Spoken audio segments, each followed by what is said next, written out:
Alors bonsoir mesdames et messieurs et bienvenue au TVC Nouvelles du 13 août 2020. En manchette ce soir, stratégie de protection sanitaire dans les écoles. La néo-démocrate Andrea Horwath s'oppose au plan de réouverture des écoles. Plusieurs produits désinfectants retirés du marché et cas de fraude à la CPU.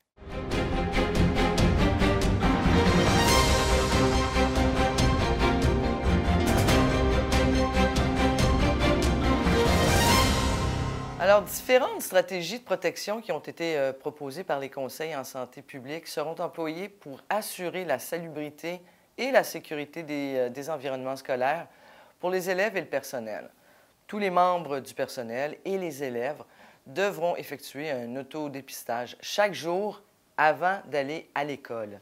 Des panneaux seront affichés pour renforcer l'autodépistage et l'hygiène des mains. Tous devront favoriser la distance physique, bien sûr, et la circulation à sens unique dans les couloirs.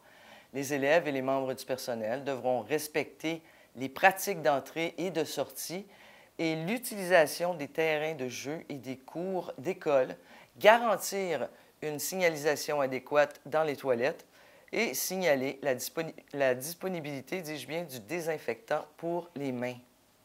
Alors, les élèves seront formés pour l'hygiène des mains, encore une fois, des pauses seront programmées pour permettre justement aux élèves de se laver les mains plus souvent qu'autrement. Les élèves de la 4e à la 12e année devront porter un masque non médical ou en tissu à l'intérieur de l'école, donc une bonne partie de la journée. Pour les élèves de la maternelle à la 3e année, le port du masque dans les espaces intérieurs sera encouragé, mais il ne sera pas obligatoire. Des masques médicaux et des protections oculaires comme la visière en plastique seront fournis à tout le personnel enseignant et aux autres membres du personnel des conseils scolaires. L'ensemble du personnel scolaire devra également obligatoirement porter un masque, sauf s'il y a des exceptions raisonnables en cas, par exemple, de problèmes de santé. Et puis, les écoles limiteront considérablement le nombre de visiteurs, parents inclus. Certains établissements iront jusqu'à interdire leur présence. Le ministère de l'Éducation, le ministère de la Santé et les bureaux de santé publics travailleront en étroite collaboration avec les conseils scolaires pour assurer le suivi des déclarations de symptômes de la COVID-19 et puis intervenir en conséquence. Mais l'Association franco-ontarienne des conseils scolaires catholiques accueille favorablement l'annonce qui a été faite par le ministre de l'Éducation, Lecce, sur les plans et les mesures de financement visant à assurer le retour des élèves en salle de classe en septembre prochain. Depuis le début de la pandémie, les conseils scolaires catholiques de langue française ont travaillé d'arrache-pied pour soutenir leur communauté scolaire et rendre la rentrée scolaire sécuritaire et accessible à tous les élèves et aussi à tout le personnel. Le gouvernement a fourni 309 millions de dollars pour soutenir des mesures de sécurité et de santé publique supplémentaires pour les élèves, les enseignants et le personnel. Toutes les mesures additionnelles, dis-je bien, n'étaient pas couvertes par les budgets des conseils scolaires. Les soutiens supplémentaires en santé mentale et les investissements pour augmenter le personnel de soutien aideront les écoles à gérer les défis et assurer des environnements bienveillants aux élèves. Eh bien, il y en a qui ne sont pas contents parce que pour la chef de l'opposition néo-démocrate à Queen's Park, Andrea Horwath, dis-je bien, le premier ministre de l'Ontario et le ministre de l'Éducation doivent reconnaître leurs erreurs rapidement et revoir leur plan pour la rentrée scolaire. Elle affirme que si elle était la première ministre de la province, elle travaillerait sans relâche en ce moment pour trouver des locaux supplémentaires pour accueillir les élèves partout à travers la province.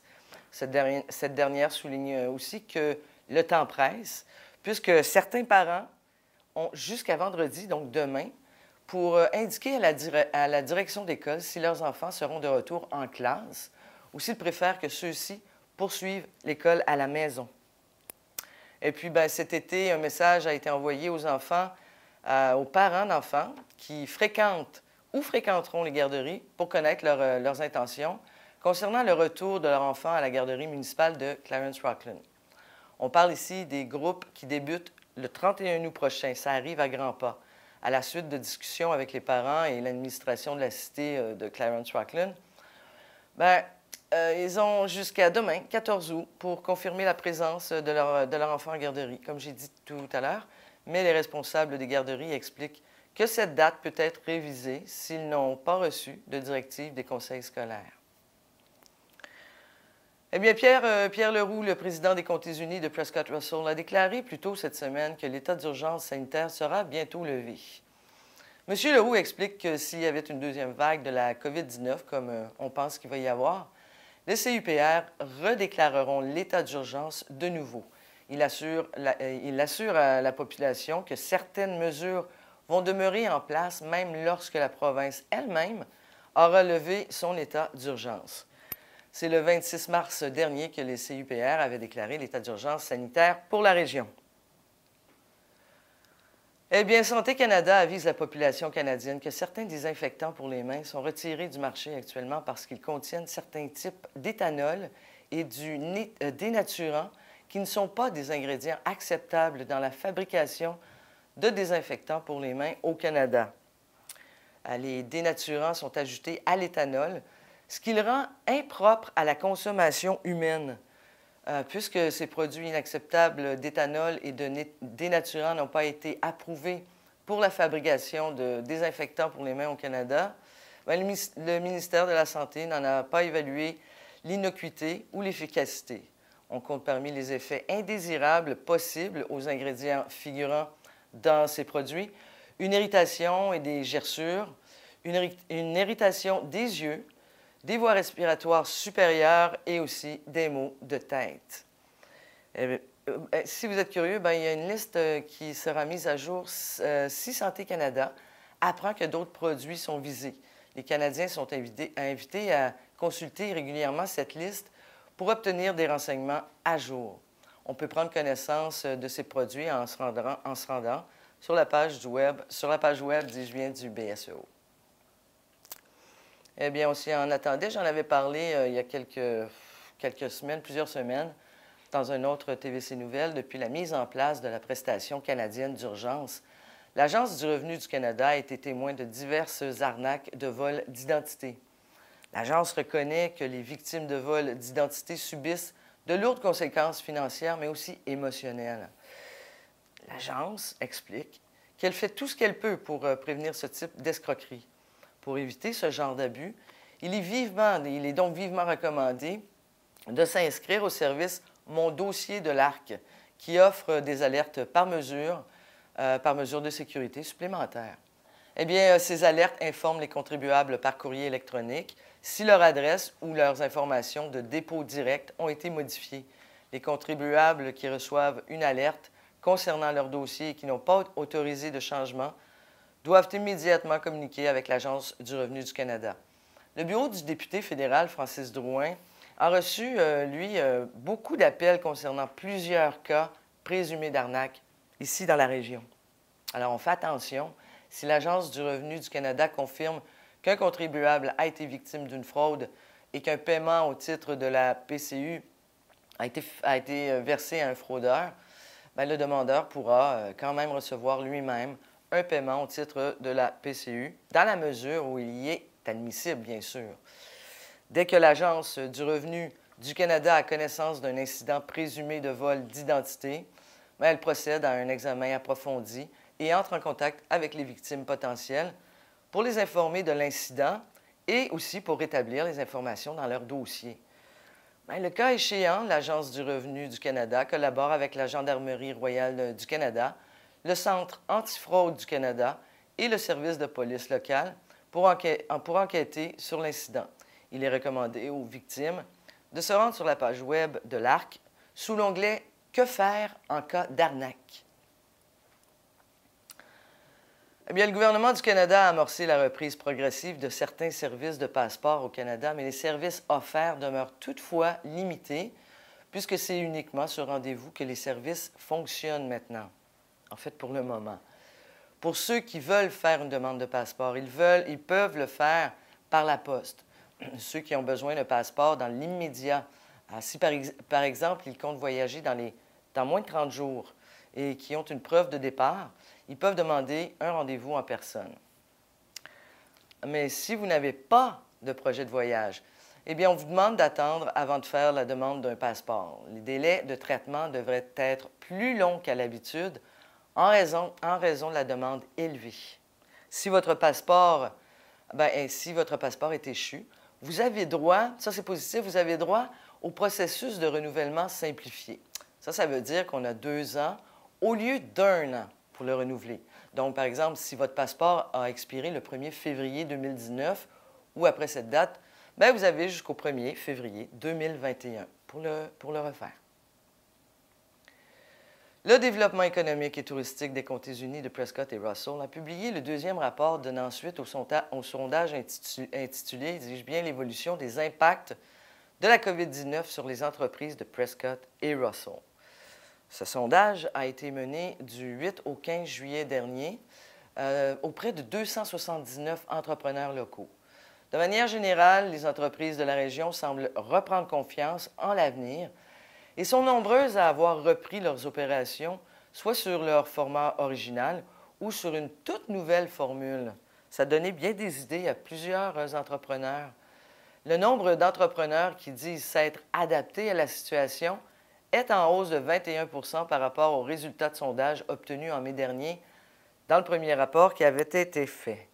Par contre, le risque le plus important auquel sont confrontés les entrepreneurs de Prescott et Russell à l'heure actuelle, c'est la baisse importante des flux de trésorerie.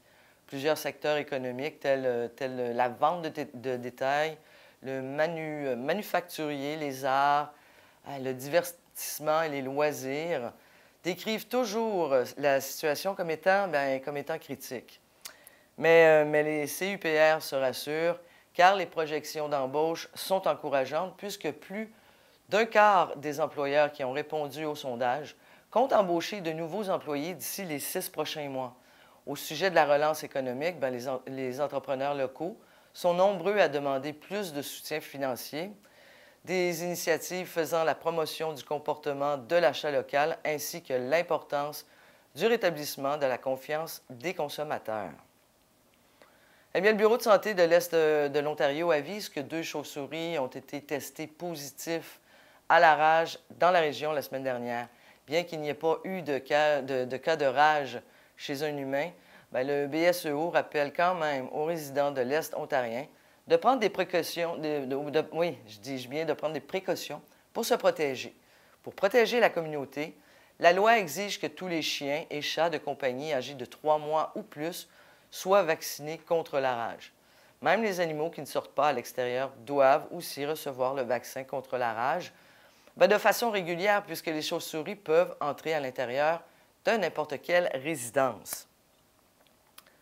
Eh bien, une très bonne nouvelle pour la cité de Clarence-Rocklin qui recevra un financement de plus de 607 000 $ de la province de l'Ontario dans le cadre de la phase 1 du programme Cadre sur la relance sécuritaire fédérale provinciale.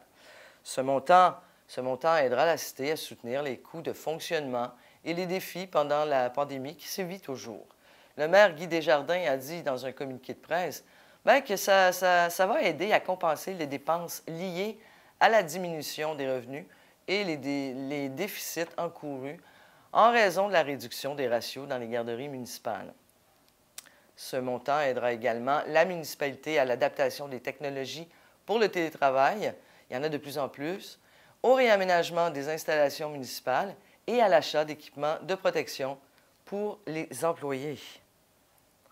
Bien, l'hôtel de ville de la cité de Clarence-Rocklin a ouvert ses portes cette semaine pour offrir les services municipaux en personne.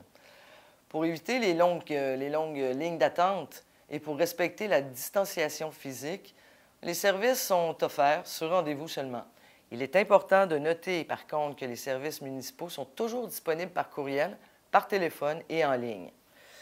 Donc, en arrivant à l'hôtel de ville, vous devez suivre la signalisation qui mène à l'entrée publique désignée et puis attendre à l'extérieur. Les visiteurs devront porter un masque à l'intérieur de l'hôtel de ville, comme ça se fait partout, et se désinfecter les mains à l'entrée.